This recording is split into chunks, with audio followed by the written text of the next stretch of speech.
The brand still smokes where it touched her forehead. Serena is 26 years old and she can smell her own flesh burning, can feel the iron letters fug searing into skin that will never heal cleanly. He can hear through the ringing in her ears the laughter of the men who held her down while the branding iron did its work. She was until 14 days ago a household slave in the villa of Senator Lucius Velieras Maximus, educated, trusted, permitted to manage correspondence and accounts, treated with something approaching respect by masters who valued her intelligence. Now she kneels in a stone courtyard at the Laurentine labor facility, her forehead marked forever as a runaway, her wrists chained to a post that has held hundreds of women before her, waiting to learn what specific punishment the administrator of this place has designed for slaves who dared to seek freedom. The brand on her forehead reads, Fug Fugitivis, the Latin word that will define her existence until death. It is the first mark. She has been told there will be others around her. Other women wait in similar positions, some freshly branded like herself, others bearing older marks that have scarred into permanent disfigurement. Some have the hollow eyes of those who have been in this facility for months or years. Some are new enough to still weep. One, chained to the post beside her, has stopped responding to anything at all. Her mind apparently departed from a body that the facility still claims ownership of. A man approaches the courtyard. He is perhaps 45 years old, with the bearing of someone who has spent decades overseeing the destruction of human beings and has grown comfortable with the work. His name, she has learned, is Quintus Cavil Deuce, and he is the administrator of this facility, the man who determines which women go to the quarries, which to the mines, which to purposes that the other women speak of only in whispers. The senators run away, Deuce says, stopping before her, the one who managed 12 days of freedom before the slave catchers found her. He crouches down to examine her face, tilting her chin upward with a casual cruelty. You should have known better. A household slave, educated, comfortable. You had more than most slaves ever receive, and you threw it away for 12 days of freedom that ended here. I had reasons. They all have reasons. The reasons don't matter. What matters is that you ran. You were caught, and now you belong to this facility until we determine what to do with you. He releases her chin and stands. Tell me your reasons. Anyway, I am curious what motivated such stupidity. My daughter, she was sold 6 months ago to a buyer in Ostia. I ran to find her. Your daughter Deuce's expression shifts slightly, not to sympathy, but to something more calculating. A child born in slavery, sold separately from her mother. This happens constantly. Slaves do not have families in any legal sense. You know this. Knew this. I also knew that my daughter is 8 years old and was sold to a man whose reputation suggested purposes I could not accept. Could not accept. He laughs. You are property. Acceptance is not required of you. Your daughter is property. What her owner does with her is his concern, not yours. She is my child. She is his slave. You're Senator Velieras's slave. The relationship you imagine between mother and child does not exist in law. It barely exists in practice. He turns to the guards flanking him. Mark her for the special assignment. She has spirit that will make her useful for the purposes I have in mind. The guards move forward. Serena feels hands gripping her arms, feels the chains being released from the post, feels herself being lifted and dragged toward a doorway that leads into the facility's interior. What purposes? She asks, forcing her voice to remain steady. What special assignment? Deuce smiles. It is the smile of someone who enjoys delivering bad news. You will learn soon enough. The women who are assigned to it generally lasts 3 to 4 weeks. The strong ones sometimes manage 6. You look strong.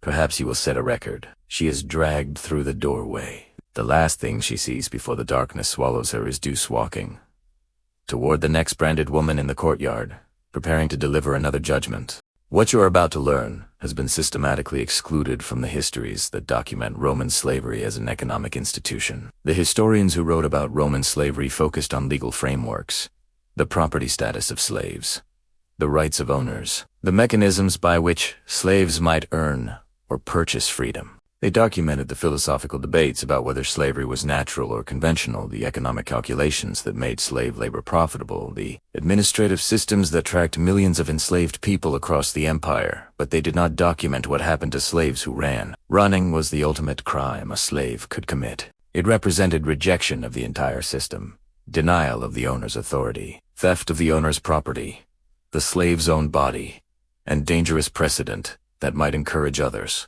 Rome could not function if slaves believed escape was possible.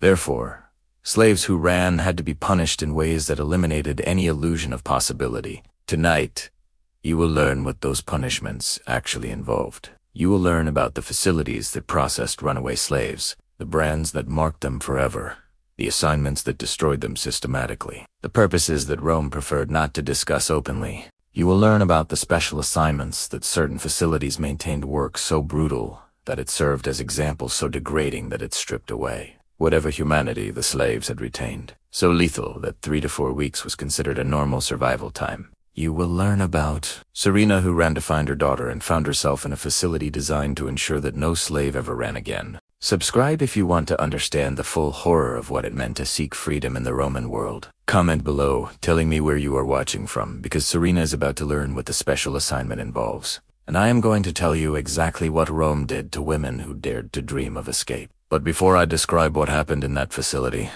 I need to take you back.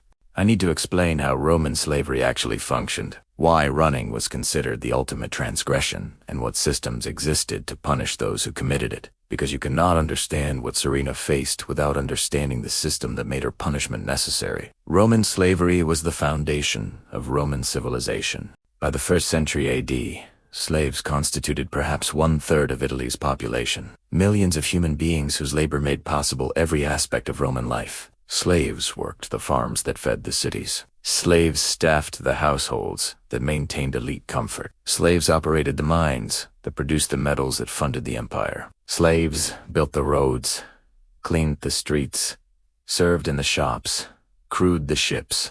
There was no aspect of Roman existence that did not depend on slave labor. The system's stability depended on slaves accepting their status as permanent and inescapable. This acceptance was maintained through a combination of incentives and terror. The incentives included the possibility of manumission, the legal process by which slaves could be freed, either purchased by the slave or granted by the owner. Many slaves did eventually gain freedom, and this possibility gave others hope that good behavior might eventually be rewarded.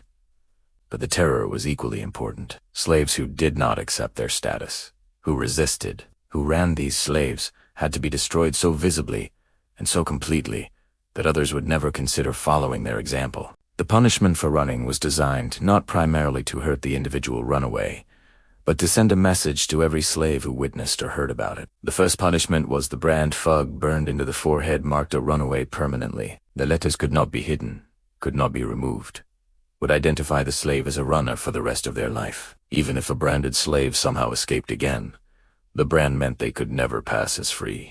They would be recognized, captured, returned, and punished more severely for the second offense. After branding came assignment. Runaway slaves were not simply returned to their original owners. They were sent to facilities that specialized in processing runaways. Places where the punishment could be administered systematically, where examples could be made, where the terror could be maximized. These facilities varied in their specific functions. Some processed slaves for sale to the mines, where life expectancy was measured in months. Some trained slaves for gladiatorial schools, where they would serve as practice targets for fighters who needed live opponents. Some maintained labor camps where the work was designed to be fatal, where slaves were literally worked to death as punishment for seeking freedom. And some maintained special assignments, purposes that the documentation rarely specified, but that survivors' testimony made horrifyingly clear. The Laurentine labor facility was one of these. Located south of Rome, it processed hundreds of runaway slaves each year. Most were sent to the quarries or the agricultural labor pools, but some, the ones who had demonstrated particular spirit, who had run for reasons that suggested they might run again, who needed to serve as particularly vivid examples. These were assigned to purposes that the facility's administrators had refined over decades of practice. This was the system that now held Serena. This was the facility that would determine her fate. This was the horror that awaited women who dared to seek freedom in the Roman world. Now, let us return to Serena who's been dragged into the facility's interior and deposited in a cell that'll be her home for however many weeks she survives. The cell was small, perhaps 8 feet by 6 feet, with a stone floor, stone walls, and an iron grate that served as both door and window. There was no furniture except a thin pallet in one corner and a bucket in another. A single oil lamp mounted outside the grate where she could not reach it provided dim illumination that would never be extinguished. She would never know true darkness here, never be able to hide what was done to her in shadow. She was not alone.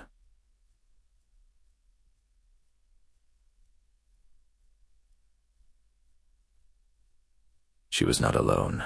Another woman occupied the cell, older than Serena, perhaps 35, with the brand on her forehead and additional marks on her arms that suggested months of the punishment Serena was only beginning to experience. "New arrival," the woman said. Her voice was flat, emptied of emotion.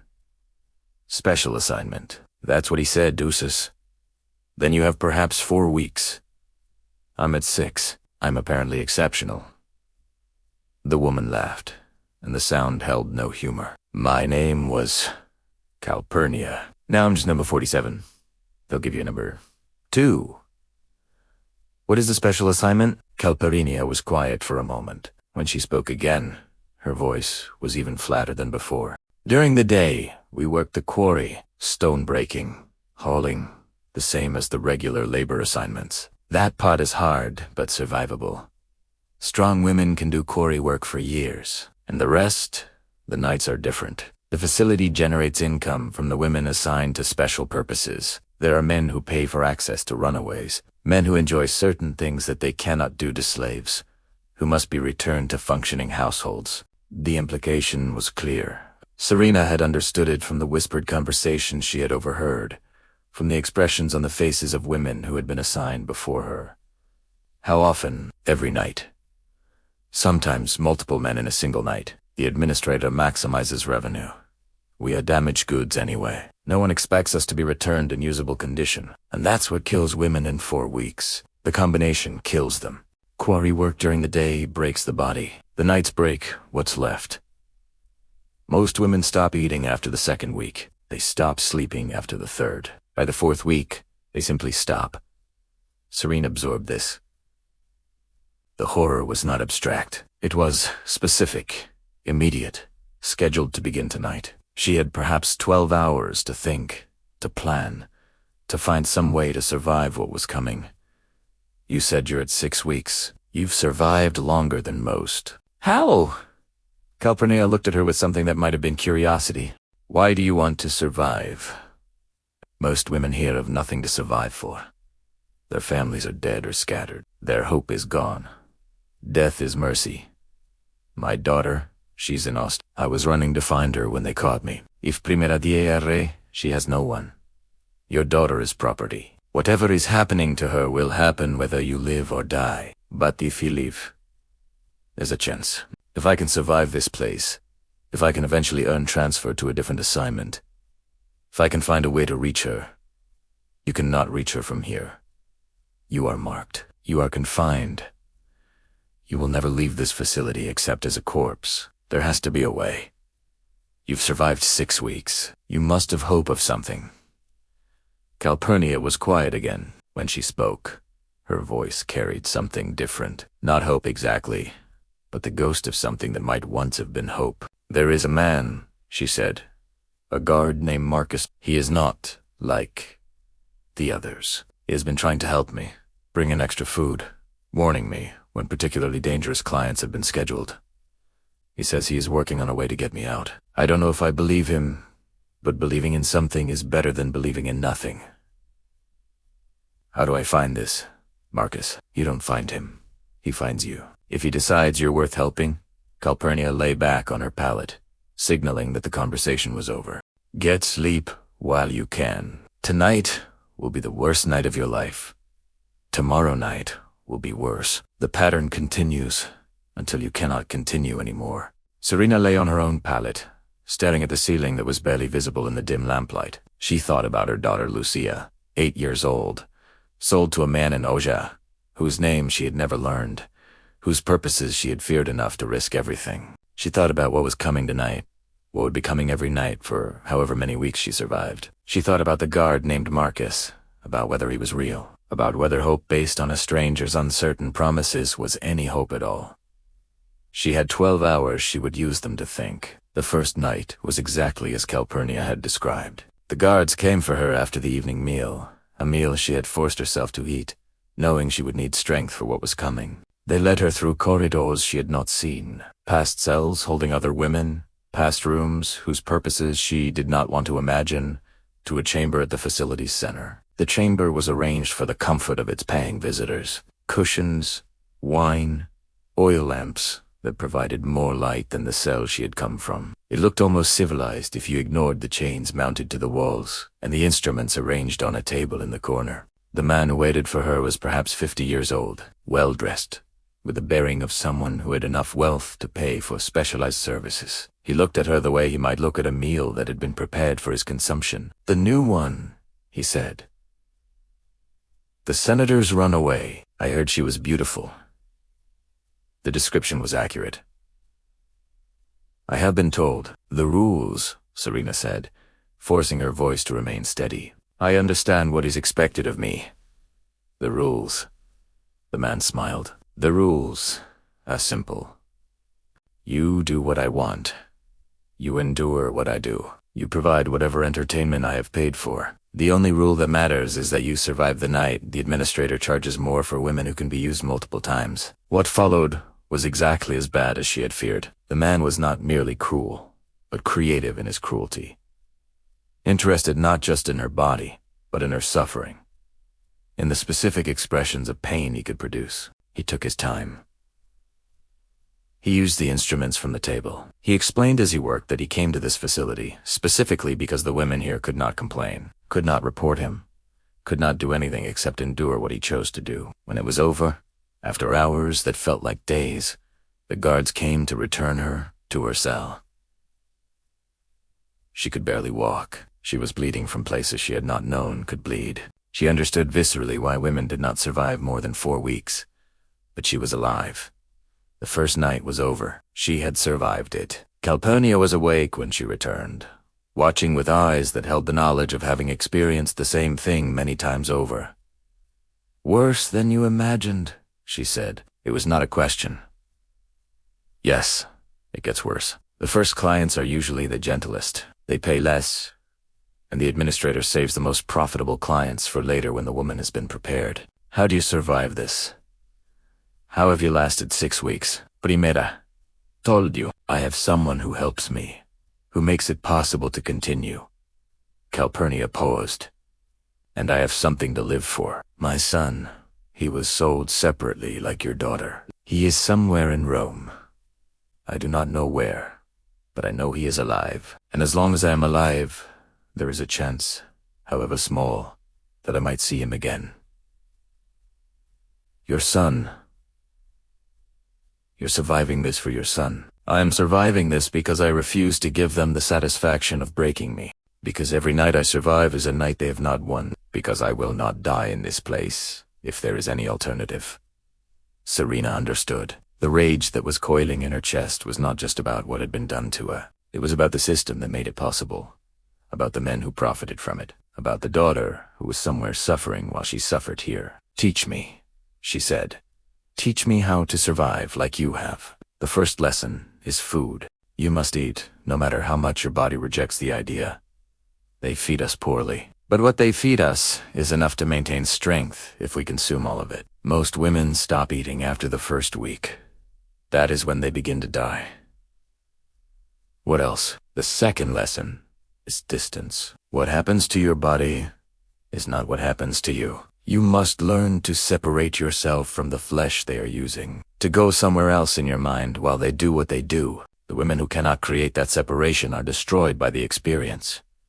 The women who can, we survive. And the third lesson. The third lesson is purpose. You must have something to survive, for something that matters more than the pain, more than the degradation, more than the certainty that tomorrow will be as bad as today. For me, it is my son. For you, it is your daughter. Hold on to that, never let it go. It is the only thing that will carry you through." Serena lay on her own pallet, her body aching from what had been done to it, her mind racing through possibilities she could not yet articulate. She had survived one night. The next night was coming, and the night after that, and the night after that, until the nights added up 2 weeks, and the weeks added up to death. Unless she found another way, the days at the quarry were brutal but predictable. Serena joined the other women of the special assignment at dawn, filing out of the facility to the stone quarry that occupied the hillside behind it. The work was exactly as Calpurnia had described: breaking stone, hauling stone, the constant labor that wore down bodies already weakened by what happened during the nights. But the quarry also provided something the nights did not: observation, movement, the opportunity to see how the facility functioned, who controlled what, where the vulnerabilities might be. Serena watched everything. She noted which guards were alert and which were lazy. She observed the timing of shift changes, the routes that supply wagons took, the patterns of movement that governed the facility's operations. She was building a mental map, a picture of a system that might, if she could understand it well enough, contain exploitable weaknesses. She also watched for the guard Calpurnia had mentioned, Marcus, the one who was different from the others. On the 3rd day, she found him. He was younger than she expected, maybe 25, with a face that had yet hardened into the cruelty that marked most of the facility's staff. He supervised a section of the quarry with an efficiency that didn't rely on brutality, correcting errors without beating the women who made them. He maintained order through competence, not terror. When their eyes met, her breath caught. She saw recognition, not of her, specifically, but of what she was doing, the observation, the calculation, the refusal to just accept her fate. He'd seen others like her. He knew what that look meant. That night, after another session in the chamber left her bleeding and broken, she found something tucked beneath her pallet. A note? Paper was precious, forbidden in the cells. No slave was permitted writing materials. But someone had left this, written in careful letters she could barely read in the dim light. "You are being watched," it said. "Not by them, but by someone who wants to help. Be patient. Be strong. An opportunity is coming." There was no signature, no name. But she knew. It was him. Marcus. The days that followed were a strange mix of horror and hope. The nights continued, each one as brutal as the last. The clients' appetites were apparently unlimited, and the facility was just as willing to accommodate them. Serena learned to apply Calpurnia's lessons. Eat everything. Distance herself from what was happening to her body. Hold on to the purpose that made survival necessary. She also learned to watch for Marcus during the days, to communicate through quick glances and small gestures. She was building a relationship with a man she couldn't even speak to openly. Their communication was dangerously limited. Notes hidden where only she would find them. Brief words exchanged when no one else was watching. It was a fragile system, but it was her only connection to possibility. "I am trying to arrange transfer papers." One note read, "Forge documents that would move you to a different facility. E.T. take us time. The right people must be bribed." She wrote back, hiding her response in a spot they'd established. "My daughter," she wrote. "Lucia, 8 years old, sold to a buyer in Oja. I need to find her." His reply came 2 days later. "I will try, but you must survive first. Nothing is possible if you die in this place." She understood. Escaping the facility was the first step.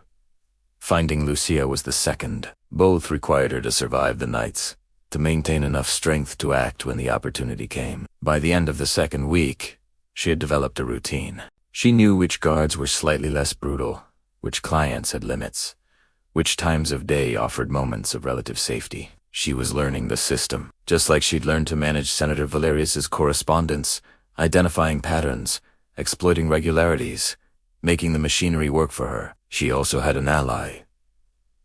Calpurnia had become more than a cellmate. She was something close to a friend. They shared information, supported each other through the worst nights, and fought off the crushing isolation. "Marcos is helping you, too," Calpurnia observed one evening, after noticing a note Serena hadn't hidden quickly enough. "I thought I was special." Serena looked at her. "You are special. I am simply also receiving help." Calpurnia shook her head slowly. "He cannot save both of us." the papers he is forging, the bribes he is paying. These resources are limited. If he helps you escape, he cannot also help me. Serena had already understood this. The mathematics of escape were cruel. Resources were finite. Marcus could forge documents for one woman, bribe guards for one transfer, create an opportunity for one escape. Choosing to help Serena meant choosing not to help Cal. We could go together, Serena suggested, her voice barely a whisper. If the opportunity is large enough? Calpurnia cut her off. The opportunity will not be large enough. It will be narrow, dangerous, designed for one person who moves quickly and quietly. Two people make twice the noise, double the risk. Then I can't take it. Serena said immediately, you have been here longer. You have suffered more. If only one of us can escape, it should be you. Calpurnia looked at her, and her expression held something Serena hadn't seen before. Something soft, almost maternal. I have been here 6 weeks, she said. I have 3 weeks remaining, maybe 4. The pattern is consistent.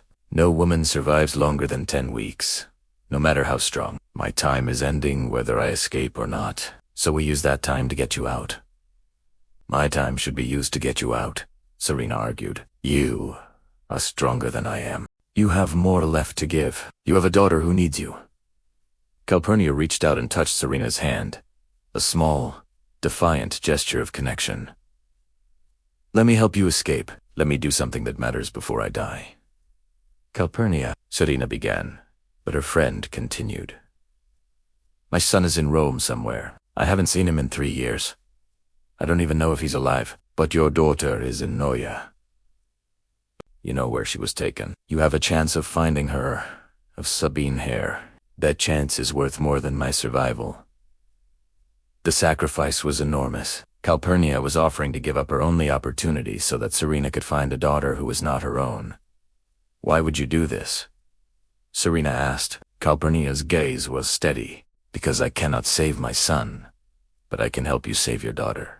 And if one child is saved, if one mother reaches her child, then something good has come from this place, something that defies what they built here.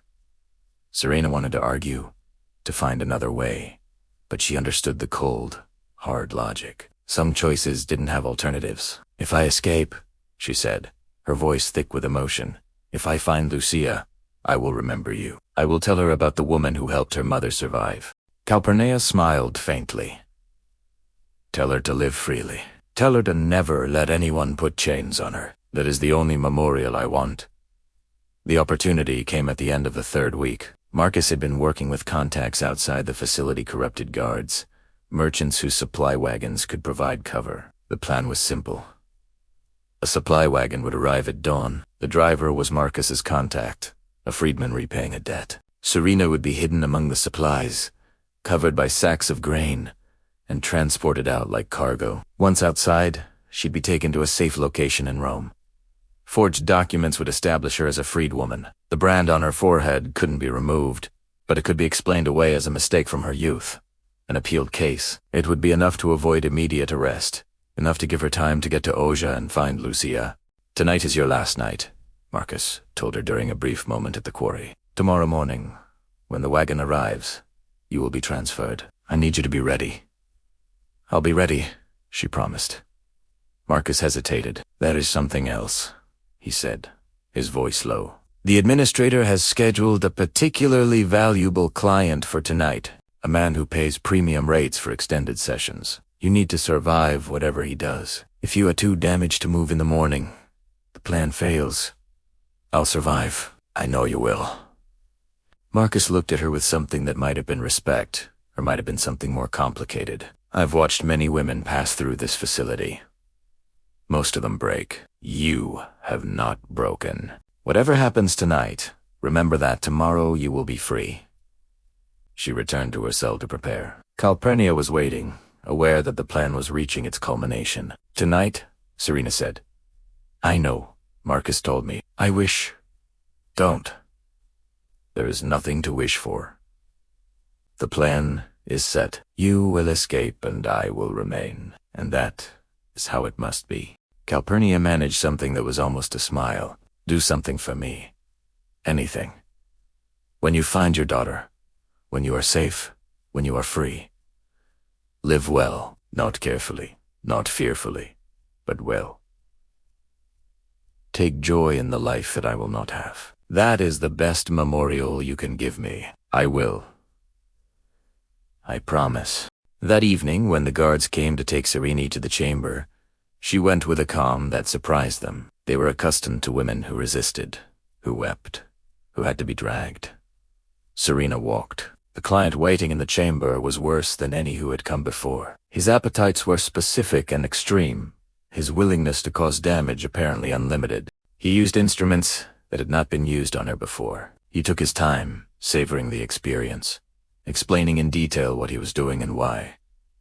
She survived it. She applied everything Calpurnia had taught her: the distance, the separation, the retreat into a mental space where the body's suffering could not reach. She endured hours of treatment that should have destroyed her, and when it was over, when the client had finished and the guards came to return her to her cell, she was still conscious, still functional, still capable of moving when the morning came. Calpurnia helped her clean the wounds, dress the worst of the damage, prepared her for the morning's escape. "You are stronger than anyone I have known," Calpurnia said. "I remember that. Whatever happens next, remember that you survived what was designed to kill you. I will remember. And I will remember you." They did not sleep. They sat together through the remaining hours of darkness. Two women who had found something like friendship in a place designed to make friendship impossible. When Don Kami Serena was ready, the escape worked exactly as planned. The wagon arrived at the appointed time. The driver was Marcus's contact as promised. Serena was moved from the cell block to the supply area, hidden among the sacks of grain, covered so thoroughly that no casual inspection would reveal her presence. The wagon passed through the facility's gates without incident. The guards who should have searched it had been bribed. The administrator, who should have overseen the departure, was distracted by a manufactured crisis elsewhere in the facility. The system that Marcus had built worked perfectly. By mid-morning, Serena was in Rome. The safe house was a small room in an insula near the Tiber, anonymous, unremarkable, the kind of place where questions were not asked. Marcus's contact provided the forged documents, explained how to use them, gave her directions to us and what little information he had been able to gather about the man who had purchased Lucia, the home of someone who had money but not status. Serena was led to a receiving room where a man waited, perhaps 50 years old, heavyset, with the look of someone who had grown wealthy through transactions that did not require physical labor. "You represent the Cornelli?" he asked. "I was not expecting contact from them until next month. The circumstances have changed.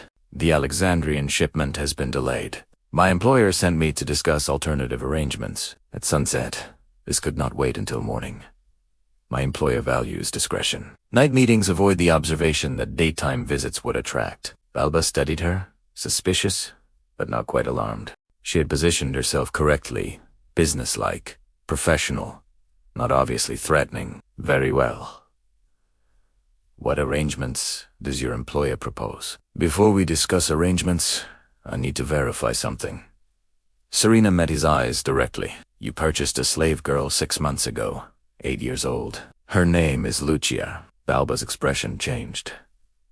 The suspicion crystallized into something harder. "What interest do the Cornelli have in my household slaves?" "The Cornelli have no interest. I am not here for the Cornelli. I am here for my daughter." A long silence. Balba's hands moved toward a bell that would summon guards. Serena moved faster, producing a knife she had concealed in her clothing, a knife she had taken from Marcus' contact, held in reserve for exactly this moment. "I am not here to hurt you," she said. "I am here to find my daughter. Tell me where she is and I will leave without violence. Refuse and I will kill you before your guards can reach this room. You are a runaway. I can see the brand beneath your scarf. You escaped from whatever you were, being punished, and came here. I escaped to find my child. Everything else is irrelevant. She is my property. I paid good money for her. I have receipts, documentation. I do not care about your receipts. I care about my daughter. Where is... Say." Balbus looked at the knife, looked at her face, calculated his chances. Whatever he saw, convinced him that honesty was safer than resistance. She is in the servants' quarters, sleeping at this hour. I have not. I acquired her as a household servant. She cleans, runs errands, does the work that children can do. I have not used her for other purposes. Why not? You purchased her from a man whose reputation suggested otherwise. Because I am not that man. I purchased her because the alternative buyers at that auction would have used her for purposes I found distasteful. I am not a good person. I own slaves. I profit from their labor. But I am not a monster. Serena stared at him, trying to determine if he was telling the truth. His expression suggested sincerity, but she had been deceived before. Take me to her now. He led her through the villa to the servants' quarters, a section of the house where slaves lived in conditions that were neither comfortable nor cruel. In a small room on a pallet, a child was sleeping. Lucia, she was seen thinner than when Serena had last seen her, but apparently unharmed. Her face in sleep was peaceful, unaware of the mother standing in the doorway, unaware that rescue would come. Lucia. Serena knelt beside the pallet, her voice breaking for the first time since the escape had begun. Lucia, wake up. Mama, is er. The child's eyes opened. Confusion, then recognition, then something that exploded across her face like sunrise. Mama, I'm here. I found you. I came to take you home. The reunion was everything Serena had imagined during the endless nights in the facility. During the hours of brutality that she had survived by thinking of this moment, she held her daughter, felt the small arms wrap around her neck, heard the crying that was joy rather than sorrow. Balbus watched from the doorway. His expression was complicated relief, perhaps, that the knife was no longer pointed at him, but something else, too. Something that might have been the closest thing to conscience that a slave owner could possess. Take her, he said. I will not stop you, but you cannot stay in Rome. The authorities will be searching for both of you. There are ships leaving Ostia for the take passage on one. Disappear. Start over somewhere that no one knows your history. Why are you helping us?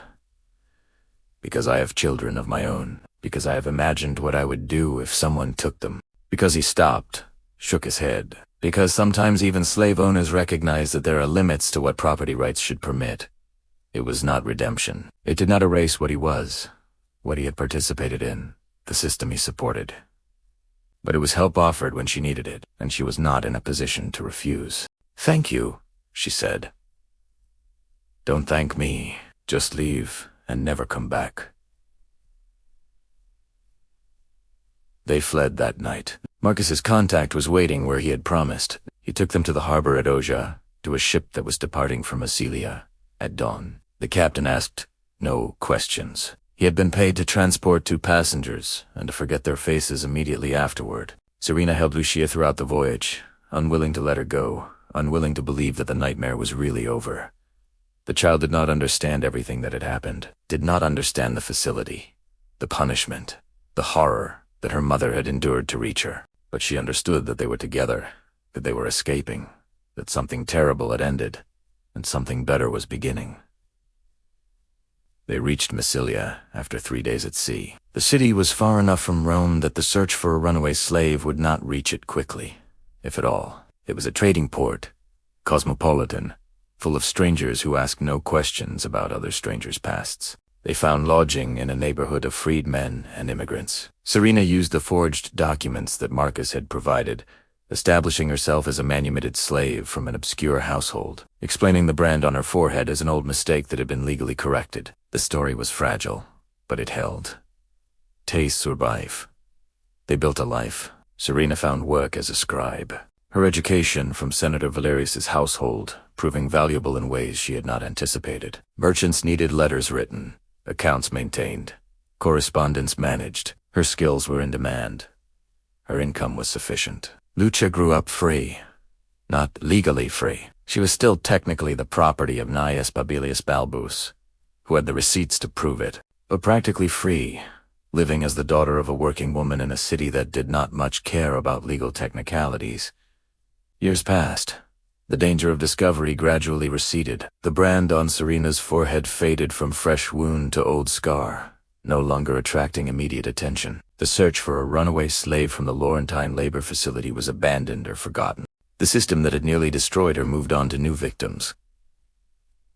Serena never forgot Calpurnia. She learned years later what had happened at the facility after her escape. The administrator had been furious at the security breach, had conducted investigations, had punished guards who might have been complicit. Marcus had been arrested, questioned, eventually executed when his involvement could not be disproven. Calpurnia had survived another 3 weeks after Serena's escape, longer than anyone had expected, sustained perhaps by the knowledge that her sacrifice had accomplished something. She had died in the facility, as she had always known she would, but she had died having helped save a child she had never met.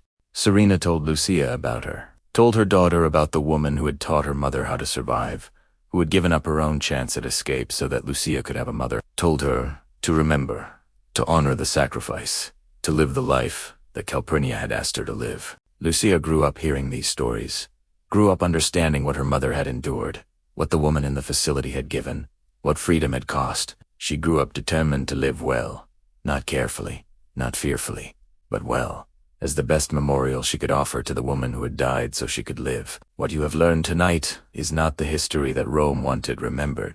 The Roman legal system treated slavery as a property relationship, clean and simple. Owners had rights, slaves had none. Running was theft of oneself, punishable by whatever methods the owner or the state deemed appropriate. But the reality was the Laurentine labor facility and places like it. The reality was brands burned into foreheads, women worked to death in quarried, nights spent in chambers where paying customers exercised appetites that polite society preferred not to acknowledge. The reality was Calpurnia, who survived 6 weeks in hell because she had a son somewhere and refused to stop hoping. The reality was Marcus, who risked his life to help women he had no obligation to help and who died when that help was discovered. The punishment for women who tried to escape Roman slavery was not merely recapture and return. It was systematic destruction, physical, psychological, spiritual, designed to ensure that escape seemed worse than the slavery it sought to flee. It was horror refined into policy, degradation elevated to principle. Remember this when you think about Roman civilization. Remember the monuments and the literature and the legal codes that modern societies still admire. Remember also the facilities, the brands, the chambers where women were destroyed for the crime of wanting to be free. Remember Serena, who ran to find her daughter and found herself in a system designed to make running impossible. Remember that she survived it not through strength alone, but through alliance, through sacrifice, through the unexpected help of people who risked everything to defy a system they were supposed to serve. Remember Calpurnia, who died so that a child she never met could have a mother. Remember Marcus, who died because he chose conscience over complicity. Remember the countless women who did not survive, whose names are lost, whose suffering is unrecorded. Remember that the history we inherit is incomplete. The historians who documented Roman slavery as an institution did not document what happened in the punishment facilities. They did not record the testimonies of survivors because survivors were not supposed to exist. They did not acknowledge the horror because acknowledging it would have required confronting the reality of a system that made Roman civilization possible. Remember what the punishment for running actually was. Remember that women endured it. Remember that some of them survived. Remember, subscribe if you want more hidden histories revealed. Comment below, telling me where you are watching from. Share this video with anyone who thinks they understand Roman slavery from textbooks that describe it as merely a labor system. Because slavery was not merely labor. Slavery was the facility, the brand, the chamber. Slavery was Serena kneeling in a courtyard while her flesh burned under the iron. Slavery was Calpurnia dying in a place designed to ensure that escape was not just difficult but unthinkable. Remember the punishment. Remember the survivors. Remember